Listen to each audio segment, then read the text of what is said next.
Viloyat ma'naviyat va ma'rifat markazida o'z qalami va uslubiga ega bo'lgan ijodkor Salima Umarovaning Bir qatim nur nomli kitobining taqdimoti bo'lib o'tdi. Tafsilotlar muxbirimiz lavhasida. Qissa, hikoyalar, ma'rifiy bitiklardan iborat bo'lgan kitob taqdimotiga jurnalist va yozuvchilar, faxriy ijod ahli yosh qalamkashlar, barcha kitobsevar yurtdoshlarimiz tashrif buyurishdi. Tadbirda voqelikni turfa ranglarda, ohanglarda ifodalashga harakat qilgan shoira va yozuvchi Salima Umarovaning ijod yo'li chop etilgan kitoblarning tarbiyaviy ahamiyati e'tirof etilib, yangi nashrdan chiqqan Bir qatim nur kitobida zamondoshlar qiyofasiga yorug' chizgilar ekanligini ta'kidlashdi.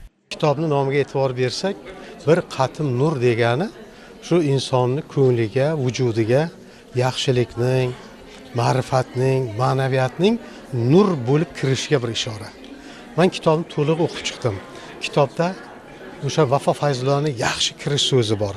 Undan keyin bitta ajoyib qissa, 12 ta hikoya va 10 ta saboq bu yosh kelinlarga 10 ta saboq. Bu endi nabiralarga, yoshlarga, bolalarga qilingan o'ziga xos bir hayot tajribasini o'tagan bir ijodkor opaning nabiralarga, yoshlarga qilgan bir nasihatlari tarzida ketgan. Biz adabiyotni hayot darsligi degan bir gap bor azaldan. Adabiyot inson qalbini, inson ruhiyatini tarbiyalaydigan gap bor. Bu kitobda ana shu jihatlar qamrab olingan. Biz hayotni kuzatadigan bo'lsak, odamzod bilan bog'liq neki muammo, tashvish, kemtiklik hammasi asarda jam etgan.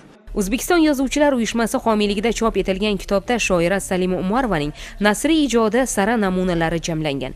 Yozuvchi ijodida davralarni ro'y-rost ko'rsatib, ularni bir-biriga solishtirib, insonning taqdiri misolida adolatni taroziga tortadi. Chin tasavvur esa kitobxonni fikrlatadi, ezgulikka yetaklaydi. Shoira Salima Umarovaning Bir qatim nur kitoblari taqdimotida qatnashdik. Bu kitobni kashf etish orqali insoniylikka, insonning qalbiga yana bir ilm nuri, ma'rifat nuri, bundan tashqari insonparvarlik nuri taralayotganini his etdik. Nafaqat o'quvchi va mutolaa qiladigan yosh kitobxon sifatida, balki Salima Umarovaning shaxsan shogirdlari sifatida bu kitobni o'qib, yana bir marta ustozimni nasrda ham kashf etdim desam mubolag'a bo'lmaydi, chunki ustozni shu paytga qadar she'rlarni mutolaa qilib, yod olib, ustozdan qaysidir ma'noda o'rnak olgan bo'lsak, endi nasrda ham ustoz yo'nalishlaridan, qalamlaridan foydalanib, ustozdan yo'nalish olib ijod qilishga harakat qilamiz.